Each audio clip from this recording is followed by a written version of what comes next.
Hans Wormhat, thank you to a commenter for leaving me this link. This koala thing is just the never-ending story. The only story really that I see being pushed about these wildfires is the koalas. Koala, koala, koala. It's all that they talk about. I've seen one photo of somebody giving water to a kangaroo, and I've seen countless stories about koalas. I've seen many, many CGI videos of people feeding or giving koalas water. And we're going to just watch this news clip and I'll talk about whatever comes to mind. Koalas are fake. Back in the day, they were just plushies, they were just stuffed animals. At the where I used to go when I was young, like the zoo, they had a koala, and we used to go there. That was the place that my mom would take us just all the time. We had season passes and we would go to this place all the time. Never ever, not once did I ever see the koala move. It was just a stuffed animal stuck in the tree. And they use the koala to push evolution because they say all sorts of outlandish things about the koala. Oh, it's evolved to only eat the eucalyptus, but the eucalyptus is super poisonous, so it drugs them into a coma. Okay, they make up so many lies about drop bears, koalas, drop bears, and even though they sell it to you with the cute cuddliness, they're going to tell you, oh, never pick one up, never touch one, they're ferociously dangerous.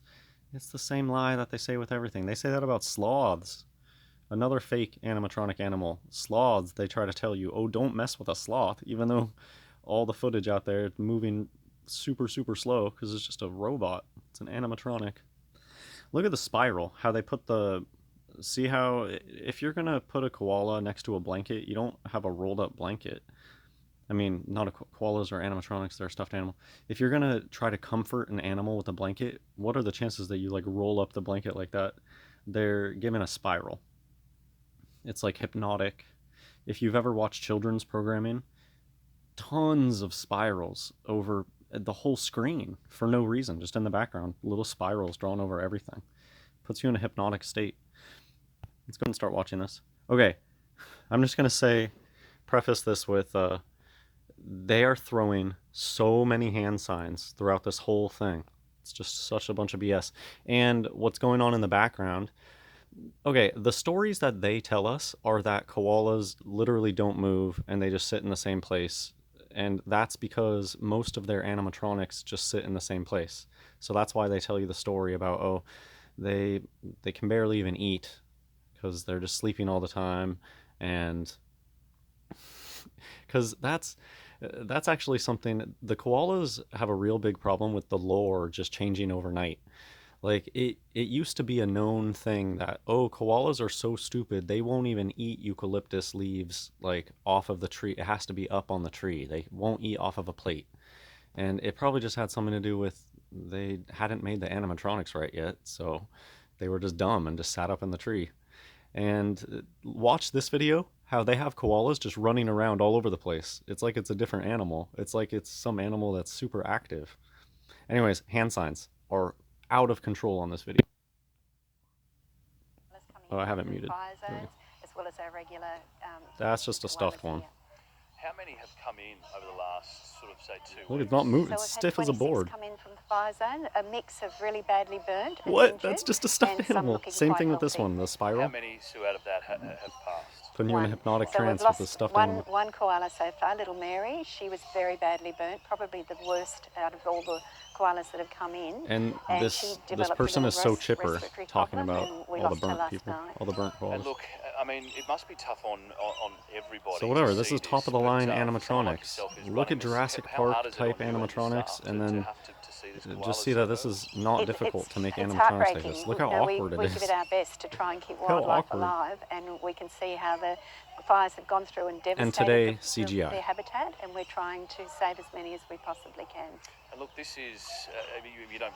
It's just a fake background. This is off your own back, and it's obviously they love putting like fake bystanders so that you think like, oh, but look at all these totally normal people watching all this happen. This is recorded in front of a green screen. Okay, look at devil horns. This is on the left. Mary, so she's come to say hello. Yes, she is. Watch, they pan down for half a second and then back up. What's the rehabilitation process?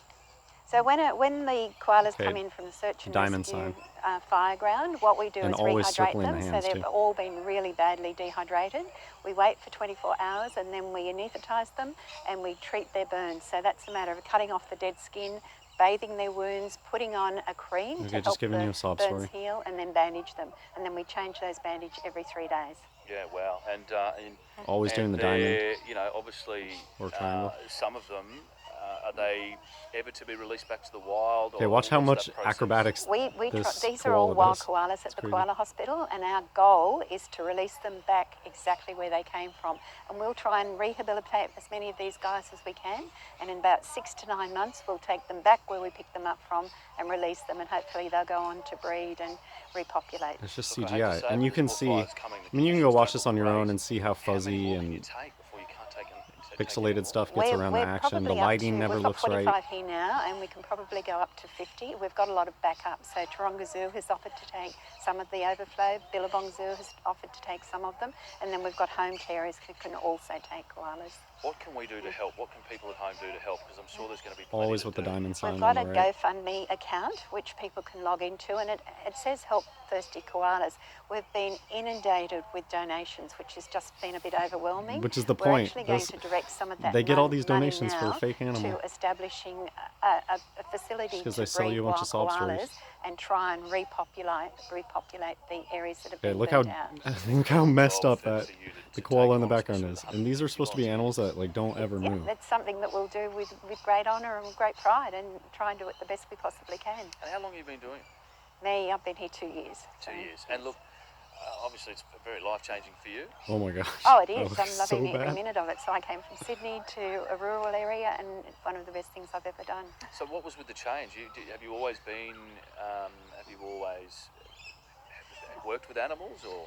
No, I worked in the corporate world, and so for me it's a real life change. Okay, so the hand signs start getting out of control around here. I've ever done. Wow, so where did you work in the city? Were you working for a bank or something? And you just I was working financial services, and doing the diamond sign, talking about financial services. Fairly senior positions, and loved it. Really enjoyed it. And now they're raking in the donation money. This is very, very rewarding, and I'm really glad I've moved into this at this stage of my life. And what made you do it? What made me do it? I mean, people would call you crazy. No, they don't. Doing devil horns on the left. People do things. They say you change careers every 5 years. I guess I've done a career change, and so I've gone from the corporate world to caring for wildlife. And okay, so here the hand signs start just getting out of control. So I'm gonna stop and just start going through it. So watch the woman on the dude, the MTF on the right does devil horns when talking about this. From the corporate world. Corporate world devil horns. Wow. And then so the Martin on the left is about to do so many hand signs. Must have been something that triggered it. I mean, it is a big change. I've always liked animals, and I think if at your core you like animals and wildlife, this just becomes a natural. And then it's going to do a 666. And for the rural fire service people that have been out there on that right front there, line bringing these when they talk about people on the front line, does the subtle 666, they're always talking with their hands. It's because they're making little references. The people on the front lines talking about the satanic, the gang sign throwers, whoever, the people who throw gang signs when they're talking. Bringing these koalas to you must be extremely. Watch front lines. We're so grateful to these guys who have gone out with our teams almost every day into horrendous conditions. So the fire ground has been burned out, there have been huge winds, trees falling down, and the RFS have taken our guys out, that we need to be led by them and help them search for koalas, and we're just so grateful. It's all about the koalas. Heartbreaking vision though, hasn't there, of koalas? Yeah. So little Kate, the little koala we brought in last night, the fires went through the forest, the state forest, 5 days ago. And this invert is just so happy talking about all this destruction, and there's not a single tinge of sadness to the voice at all.